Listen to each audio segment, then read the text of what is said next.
अहिल्यादेवी होळकर मंडळाचा मान राखला आणि पूर्ण कारभार करायचा म्हणून त्यांनी सती जाण्याचं टाळलं.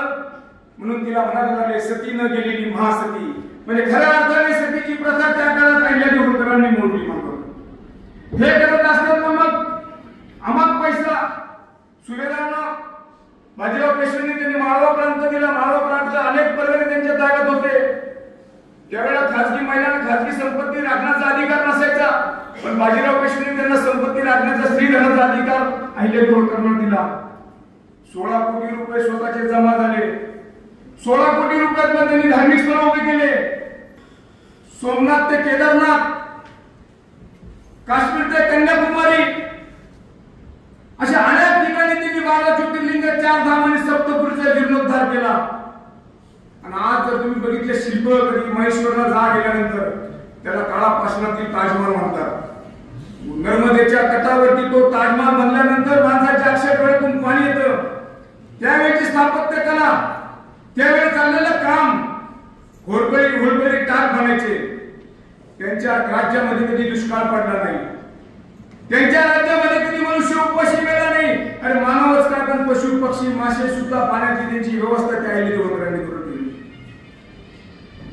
जे भिल्ल समाज होते, आदिवासी समाज होता, ज्या सातपुड्यावर त्यांचा हा मार्ग होता. इंदोर पासून जेव्हा अहिल्यादेवी राजमार्ग निघायचे होते, इंदोरवर निघाला तर तुमचा सातपुडा पर्वत, शिरपूर मागे तुम्ही मालेगावचे गाव आहे ना, ते अहिल्यादेवी होळकरांचा मुलगा मालेगाव, त्याचं मुलाचं नाव मालेगाव होतं. आणि ते जे कारागीर होते त्यावेळेस त्यांनी महेश्वरीची साडी निर्माण केली. महेश्वरला साड्या बांधल्या बनवायचं काम केले ते कारागीर. त्यातले काही कारागीर मालेगावला आले आणि त्यामुळे ह्या मालेगावचं नाव त्या गावाला देण्यात आले, मालेगाव म्हणून. हा राजमार्ग होता त्यांचा. किती दूरदृष्टी त्या माऊलीची. वृक्षारोपण करताना डोळ्यासमोर त्यांच्या धार्मिकता असायची. रस्त्याच्या कडेला कोणती झाडे लावली पाहिजे? वड, पिंपळ, उंबर, औदुंबर, लिंब आणि चिंच हे झाडं लावायचे, कारण या झाडाला धार्मिकता महत्व होतं. आपले हिंदू बांधव कधीच उंबराच्या झाडावर किंवा औदुंबराच्या झाडावर कुऱ्हाड चालत नाही. आपले हिंदू बांधव कधीच पिंपळाच्या झाडावरती कुऱ्हाड चालत नाही. कधीच वडाच्या झाडावर कुऱ्हाड चालत नाही. अशा वेळा त्यांनी धार्मिकतेचं महत्व त्या झाडांमध्ये जपलं आणि शरीर व्यक्त झाडे लावा, झाडे जगवा ही संकल्पना त्यांची. आज देशाच्या पंतप्रधानांनी त्यांचा आदर्श डोळ्यासमोर ठेवून पूर्ण भारतात काम केले. जे अयोध्येला मंदिर बांधलं तिथे अहिल्यादेवीची जागा होती.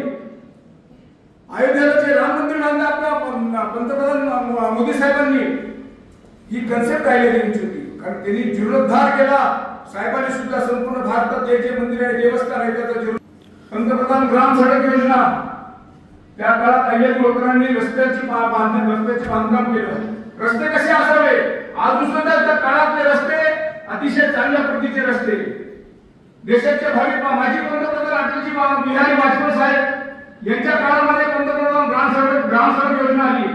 ही कन्सेप्ट आज चांदवडला गेलं तर तिथं होळकरचं 1654 मध्ये तिथे रंगमहाल नावाचा मोठा वाडा बांधलाय. ती भेट आहे तिथे.